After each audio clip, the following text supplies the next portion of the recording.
اعوذ باللہ من الشیطان الرجیم بسم اللہ الرحمن الرحیم۔ عزیز قارئین السلام علیکم۔ آج ہم آپ کو ایک اور بچے کی کہانی سناتے ہیں جو مصر میں قوم بنی اسرائیل میں پیدا ہوا۔ اس وقت مصر میں فرعون خاندان کی حکومت تھی جو کہ وہاں رہنے والی ایک قوم بنی اسرائیل سے بہت نفرت کرتے تھے۔ بادشاہ کے حکم سے بنی اسرائیل کے بیٹوں کو پیدا ہوتے ہی مار دیا جاتا تھا۔ اس بچے کی پیدائش سے پہلے اس کی ماں بہت گھبرائی ہوئی تھی کہ اگر لڑکا پیدا ہوا تو کیا ہوگا۔ اس نے اللہ تعالیٰ سے بہت دعا کی کہ میرے بیٹے کو زندہ رکھنا، ایسا نہ ہو کہ فرعون بادشاہ کے سپاہی اسے مار دیں۔ اللہ تعالیٰ نے بچے کی ماں کو وحی کے ذریعے بتایا کہ سرکنڈوں کی ایک ٹوکری بنا کر بچہ اس میں ڈالو اور اسے دریائے نیل میں بہا دو، آگے میں اس کی حفاظت خود کروں گا۔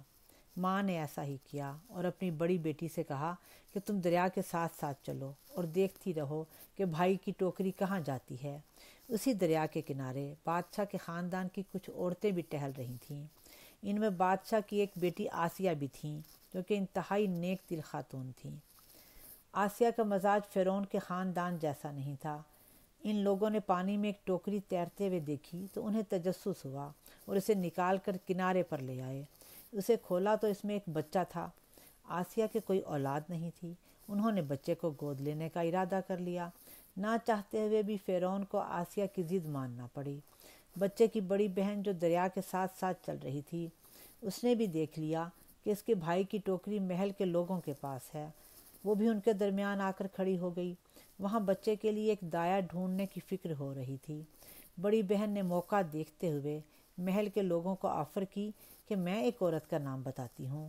یوں اس نے اپنی ماں کا پتہ بتا دیا اور بچے کی والدہ بچے کی دایا بن گئی۔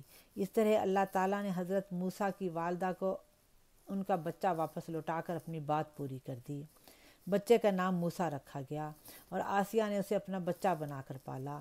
فرعون اس بچے کو پسند نہیں کرتا تھا۔ انہوں نے بڑی بہادری سے فرعون سے مقابلہ کر کے موسیٰ کو اپنے گھر میں جوان کیا۔ بعد میں یہ بچہ اللہ کا پیارا نبی حضرت موسیٰ بنے اور ان کے وقت میں فرعون کی تباہی ہوئی۔ جزاک اللہ۔ اگر آپ کو یہ ویڈیو پسند آئی ہوئی ہو تو پلیز سبسکرائب کریں، لائک کریں، شیئر کریں۔ خدا حافظ۔